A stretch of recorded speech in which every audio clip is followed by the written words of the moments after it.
بخشوا کر آ رہا ہوں میں مدینے سے، کیا انکار یہ کہہ کر جہنم نے جلانے سے، کیا انکار یہ کہہ کر جہنم نے جلانے سے، مدینے کی مہک آتی ہے مجرم کے پسینے سے۔ اور مجھے اتنا یقین ہے نسبت آل پیمبر پر، اس مجلس کے میر بیکدہ سرکار مارہرہ کے لخت جگر تشریف فرما۔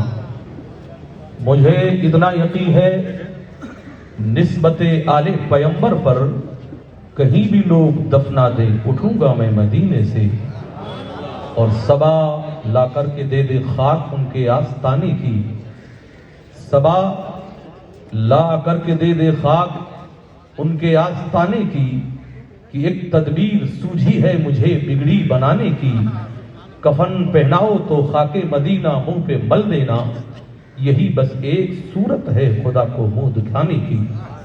حضرات، آئیے ہم اور آپ مل کر سب سے پہلے کونین کے فرما روا، دونوں عالم کے تاجدار، سارے نبیوں کے مالک و مختار، عرش کے مقدس قانون کو فرش پر لانے والے پیغمبر اسلام جناب محمد الرسول اللہ صلی اللہ تعالیٰ علیہ وسلم کی بارگاہ ناز میں اپنی غلامی کا ثبوت دیتے ہوئے درود و سلام کا نذرانہ پیش کر لیں۔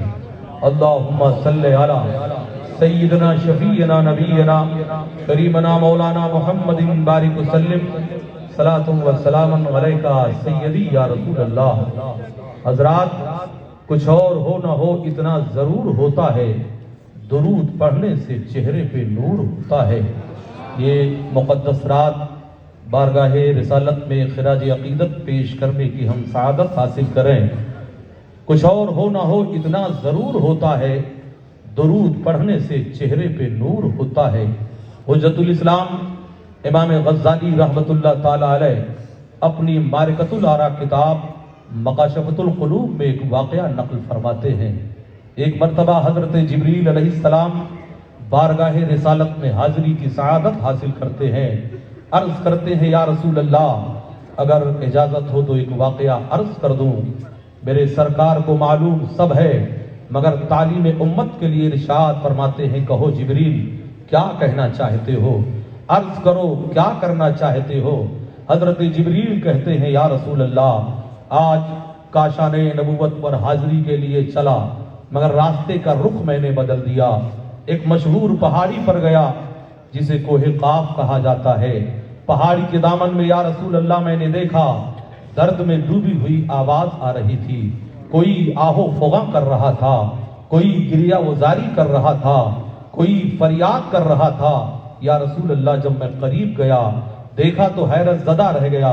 رونے والا انسانوں کی جماعت کا نہیں ہے، رونے والا جناتوں کی قوم میں سے نہیں ہے، رونے والا ایک فرشتہ ہے جس کے بال ٹوٹے ہوئے ہیں، پر بکھرے ہوئے ہیں۔ بے شک فرشتہ معصوم عن الخطا ہے، مگر یہ دربار رسالت ہے، اگر فرشتہ بھی چوک گیا تو مواخذہ ہو جائے گا۔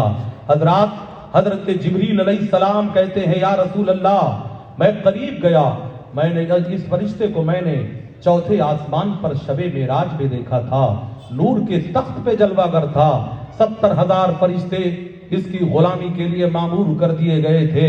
جب یہ سانس لیتا تھا تو ہر سانس کے بدلے میں اللہ ایک ایک فرشتہ پیدا فرماتا تھا، مگر وہی فرشتہ حیرانی پریشانی کے عالم میں مبتلا ہے، رو رہا ہے۔ میں نے کہا رحمت کے فرشتے بتا، اوج افلاک سے اٹھا کر زمین کے خاک پر تجھے کیسے پہنچایا گیا؟ رو پڑا، کہنے لگا سید الملائکہ، یہ وہ دن وہ رات جب اللہ کے پیارے رسول صلی اللہ تعالیٰ علیہ وسلم شب معراج میں خدا سے ملاقات کے لیے تشریف لے جا رہے تھے، سرکار کی سواری میرے تخت کے سامنے سے گزری، مگر میں تعظیم نبی کے لیے کھڑا نہ ہوا۔ اسی دن سے اللہ نے اوج افلاک سے اٹھوا کر زمین کے خاک پر مجھے یہاں پر پہنچا دیا ہے، میں رو رہا ہوں۔ حضرت جبریل کہتے ہیں یا رسول اللہ، اس کے تڑپتے کو نہ دیکھا گیا، دربار الہی میں جا کر کے میں نے فریاد کیا، مولا وہ اپنے کیے پہ نادم ہے۔ جواب ملا، اے جبریل جا کر اس فرشتے سے کہہ دو اگر کھویا مقام چاہتا ہے، بگڑی بنانا چاہتا ہے، منصب و مرتبہ چاہتا ہے، تو میرے محبوب پر محبت سے درود پڑھ لے، اس کا کھویا مقام مل جائے گا، اس کی بگڑی ہوئی باتیں بن جائیں گی۔ حضرت جبریل کہتے ہیں یا رسول اللہ، میری آنکھوں نے دیکھا جیسے جیسے وہ آپ پر درود پڑھ رہا تھا، جسم کے اعضاء سلامت ہو رہے تھے، بال سلامت ہو رہے تھے، پر سلامت ہو رہے تھے، دیکھتے ہی دیکھتے زمین کی خاک سے اڑا اور جو افلاک پر پہنچ گیا۔ ٹھوکریں کھا کے گرنا میرا کام تھا، ہر قدم پر اٹھانا تیرا کام ہے، چھوڑ دی میں نے کشتی تیرے نام پر، اب کنارے لگانا تیرا کام۔ سبحان اللہ سبحان اللہ، واہ واہ۔ دعا بہار کی مانگی تھی، اتنے پھول گرے۔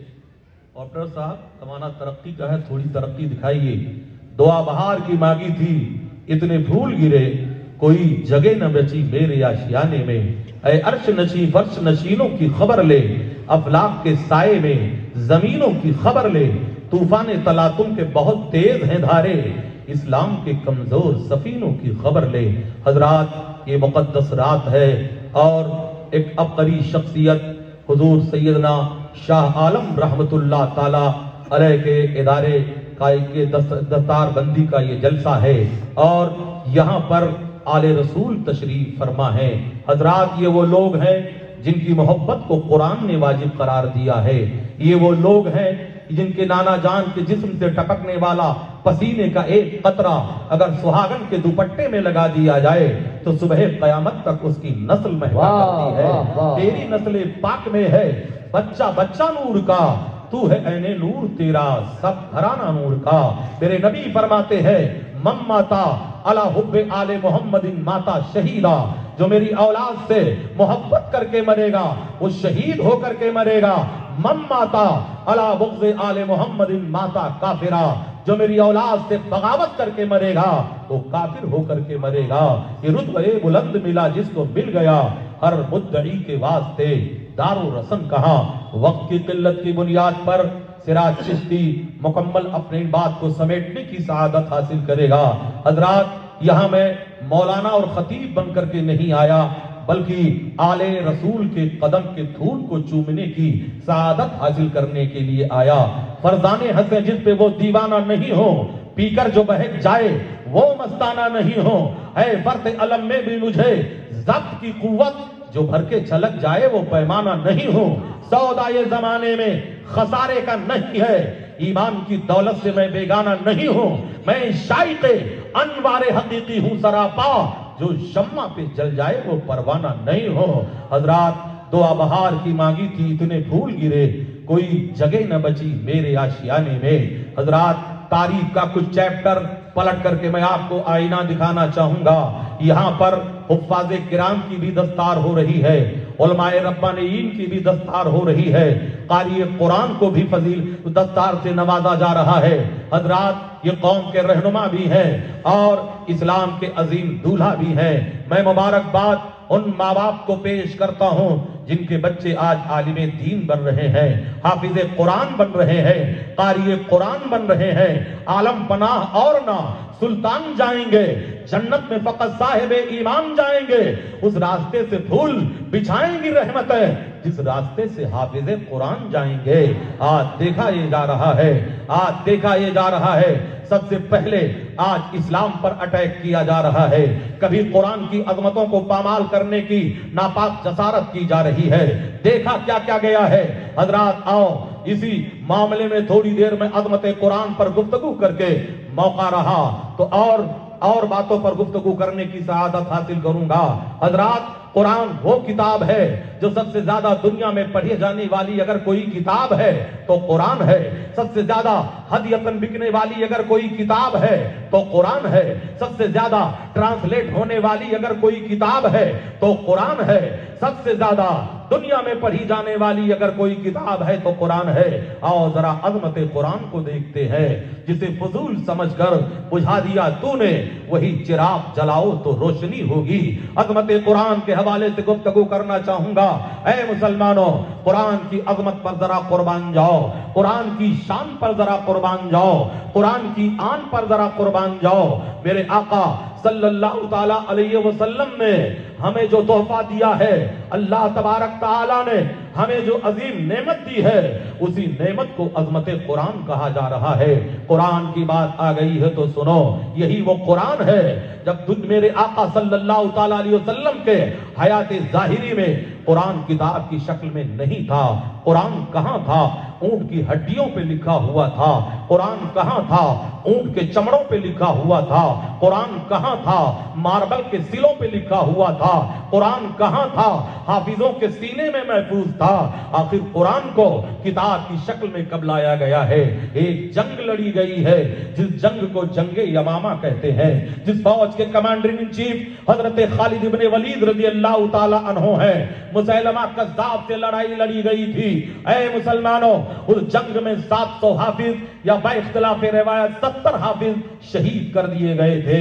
یہ خبر جب حضرت عمر فاروق اعظم رضی اللہ تعالی عنہ تک پہنچتی ہے تو دوڑ کر حضرت صدیق اکبر کی خدمت میں حاضر ہوئے، عرض کرتے ہیں امیر المومنین، اگر یوں ہی حافظ قرآن قتل ہوتے رہے تو قرآن کی حفاظت میں دشواری پیدا ہو جائے گی، اس لیے ہمارا مشورہ یہ ہے قرآن کو کتاب کی شکل دے دی جائے، قرآن کو کتاب کی شکل دے دی جائے۔